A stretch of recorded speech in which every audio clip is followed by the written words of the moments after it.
आमतौर पर युवा जब अच्छी तालीम हासिल करता है तो बड़ी नौकरी की चाहत रखता है, लेकिन हम ऐसे दो युवाओं से आपको मुखातिब करेंगे जिन्होंने खेती को और पशुपालन को चुना और फिर इसी में आगे कदम बढ़ाने की ठानी और आज वो एक मिसाल बनकर सामने आ रहे हैं।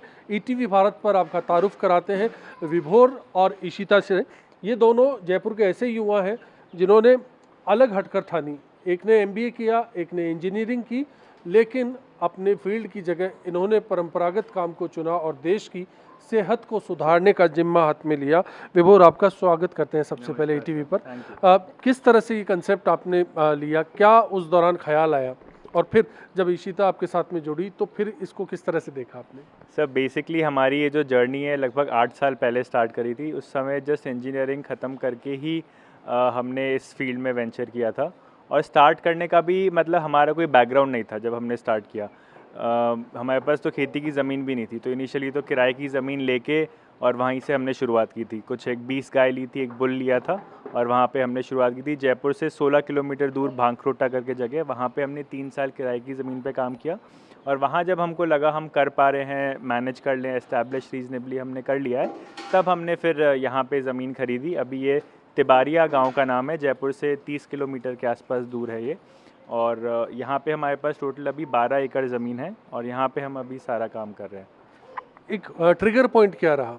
क्योंकि जनरली जब डिग्री ली तब तो ख्याल यही रहा होगा कि जॉब लेंगे, लेकिन फिर अचानक यहाँ पर आना, तो कुछ तो ख्याल आया होगा। बेसिकली जब मैं बैंगलोर में कंप्यूटर साइंस इंजीनियरिंग कर रहा था, तो काफ़ी अच्छा एक्सपोजर था बैंगलोर में रह के कि आईटी इंडस्ट्री किस तरीके की होती है, किस तरीके का वर्क कल्चर होता है वहाँ पे।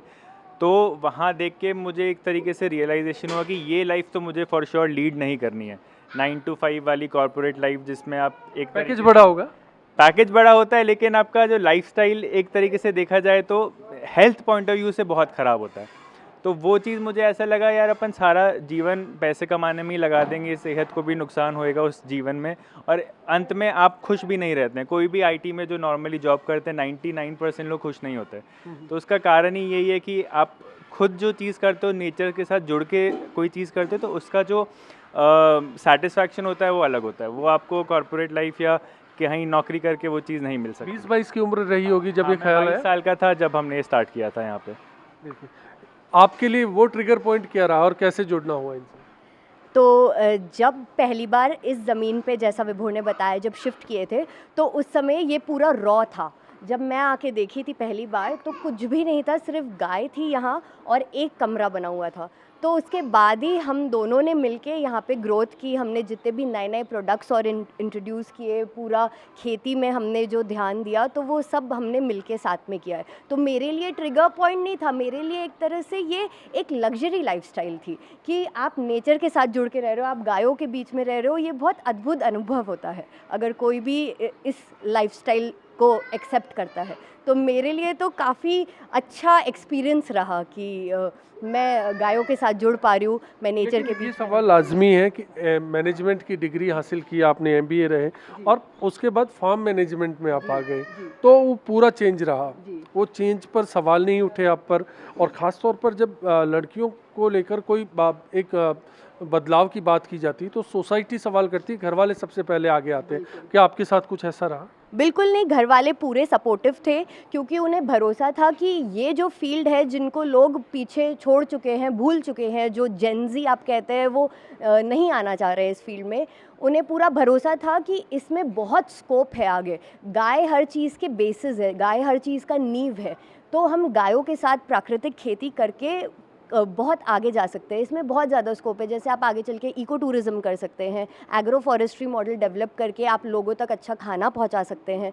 तो इसमें काफ़ी स्कोप था जो मेरे पेरेंट्स ने देखा, एंड तो फिर इसलिए मैं खुद भी इस चीज़ में जुड़ पाई। हम दोनों का फंडामेंटल जो कारण था साथ में जुड़ने का यही था कि हमारे जो लाइकिंग्स हैं और जो सोच है जीवन को लेके काफ़ी सिमिलर थी। अभी कितनी गायें हैं और किस तरह का प्रोडक्शन इनके जरिए, जो मिल्किंग प्रोडक्ट्स हैं वो किस तरह के हैं और बाकी बाई प्रोडक्ट्स किस तरह के बना? हम लोग यहाँ पे अभी टोटल 100 गायें हैं वैसे हमारे पास टोटल हर्ड साइज़, और प्रोडक्ट्स यहाँ पे लगभग 25 से 30 तरीके के हम अलग अलग बना रहे हैं। हमने यहाँ पे वुड प्रेस्ड ऑयल का भी, लकड़ी की घानी का सेटअप किया हुआ है, जहाँ पे हम 8-9 तरीके के शुद्ध एकदम तेल हम यहाँ पे बनाते हैं। पहले पैकेज और अब की इनकम अभी बराबर पहुंचे या पार कर लिए? हम लोग पिछले 3 साल से प्रॉफिटेबल हैं एंड मैं कह सकता हूँ गर्व से कि बहुत सारे हमारे जो मेरे जो बैट्समैन थे प्रॉब्ली हम उनसे ज़्यादा ही अभी अर्न कर पा रहे हैं।